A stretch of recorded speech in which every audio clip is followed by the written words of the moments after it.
श्री द्वारकेश केशव केश विशेष स्तुतैक गुणलेश श्री शारदेश येश प्रणत सुवेश त्वयि नतिर्मे। આજે સાચે હું સ્પીચલેસ છું. આજનો જે કાર્યક્રમ છે એ પરફેક્ટ એક્ઝિક્યુશનનો એક બહુ જ મોટો એક્ઝામ્પલ છે.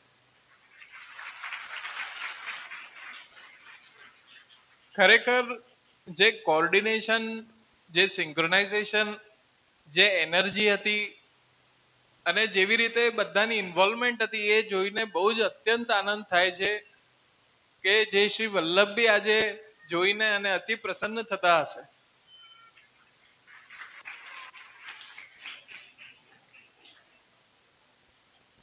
ઠાકુરજી ક્યારના પ્રસન્નતામાં બિરાજી રહ્યા છે.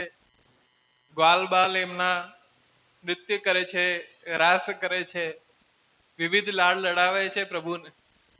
આપ ત્યાં સાનિધ્યમાં, આપના સાનિધ્યમાં બધા જ આનંદ કરે છે ને આપ બી આતુરતાથી હવે રાહ જોઈ રહ્યા છે. આજે વક્તવ્ય બી ખૂબ સુંદર હતા. એમાં એક વસ્તુ માખણ ચોરીની જે લીલા હતી એ આપ કોઈ દિવસ વિચારજો કે પરમાત્માને શું જરૂરત પડી અહીંયા અવતરણ લઈને અને માખણ જ ચુરાવવાની. કેમ દૂધ ના ચુરાયું, કેમ દહીં ના ચુરાયું, કેમ માખણ જ ચુરાયું? આપણે એને આ રીતે જો સમજવાની કોશિશ કરીએ તો માખણ બનાવવાની પદ્ધતિ શું છે?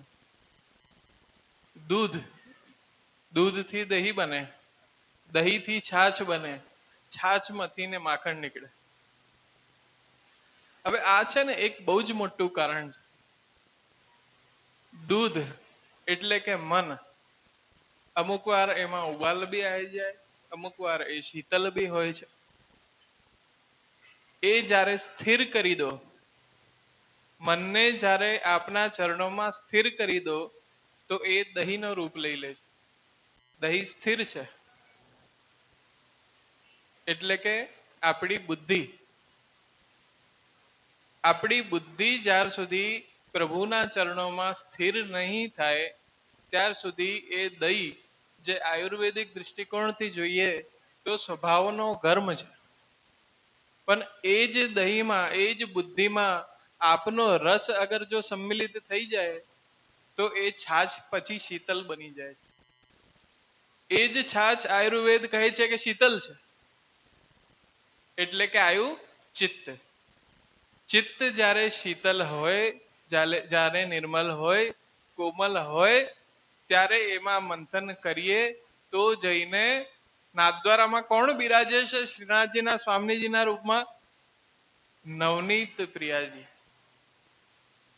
એટલે ત્યારે જઈને એ નવનીત નો રૂપ બને છે. નવનીતની જ ચોરી કેમ કરાય? કારણ કે આપના અહંકારનો આપ હરણ કરી રહ્યા છે, આપના અહંકારની ચોરી કરી રહ્યા છે. આ માખણ ચોરીની જે લીલા છે એનું રસ જે વ્યક્તિ સમજી જાય કે આ કયા માખણ ચોરી કરવાની વાત છે, તો શ્રી પ્રભુ અભિમાનનું ખનન કરીને, અભિમાનનું હરણ કરીને અને વ્યક્તિનો હૃદય એટલો નિર્મલ બનાવી દે છે કે એમાં આપ સદા સર્વદા અનુભૂત થઈ શકે, પરમાત્માની દરેક જીવમાં અનુભૂતિ થઈ શકે છે. આપણે આમ જોવા જઈએ તો જીવ અને પરમાત્મા, મહાપ્રભુજી તો બે જ અવસ્થા બતાવી રહ્યા છે, પણ આપણે શું કરીએ છીએ? એક પૃથ્વીને બી અનેક ખંડમાં બાંટી દીધું, એ અનેક ખંડને બી અનેક સ્ટેટ્સમાં, અનેક કન્ટ્રીઝમાં બાંટી દીધું, એ અનેક સ્ટેટમાં બી અલગ અલગ કમ્યુનિટીઝમાં બાંટી દીધું. તો એક ઉપર એક આપણે કેટલી બધી લેયર પોતાના ઉપર ચડાવીશું? જ્યારે કૃષ્ણની ત્યાં વાત આવે છે, મહાપ્રભુજીએ કેવી સેવા બતાવી છે. પુષ્ટિ માર્ગમાં બધી સામગ્રી શેમાં બને છે? ઘીમાં બને છે. એ માખણને પીગલાવો તો ઘી બને, એ અભિમાન પીગલાવો તો ઘી બને, અને એ ઘીમાં સિદ્ધ કરેલી દરેક સામગ્રી આપ અંગીકાર કરે છે. એટલે શ્રી પ્રભુ તો નિશ્ચિત રૂપે હંમેશાથી દરેક જીવ ઉપર કૃપા કરી રહ્યા છે.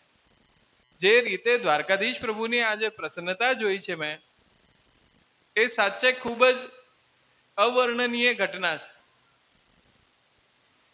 પણ એ કહીએ ને આજના છોકરાઓ માટે કે નોકિયાનું મોબાઈલ હોય અને આઈફોનમાં મેસેજ કરો તો ના જાય, એવી રીતે નેટવર્ક પકડવું એ આપણી જવાબદારી છે. તો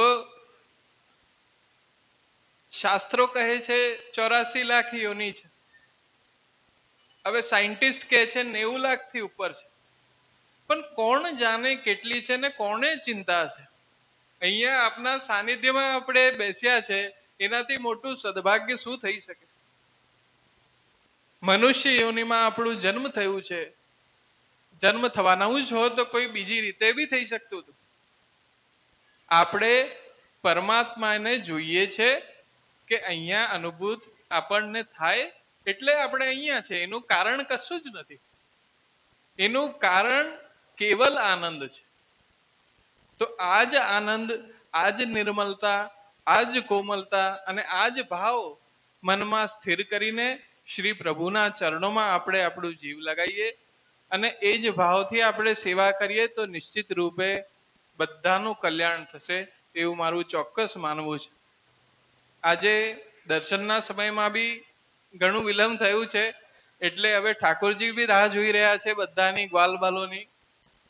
બહુ લાંબુ વક્તવ્ય પ્રવચન કરવું આજે મારું કોઈ એ નથી, પણ all the best to all the students, all the teachers, all the parents, જે લોકોએ સપોર્ટ કરીને સમયસર ક્લાસમાં મોકલ્યા છે, સમયસર એ લોકોને ફોલોઅપ લીધું છે, શીખ્યા કે નથી શીખ્યા બરાબર, અને જે રીતે કોર્ડિનેશન અને સિંક્રોનાઇઝેશન છે એ આગળ એવી જ રીતે ચલે.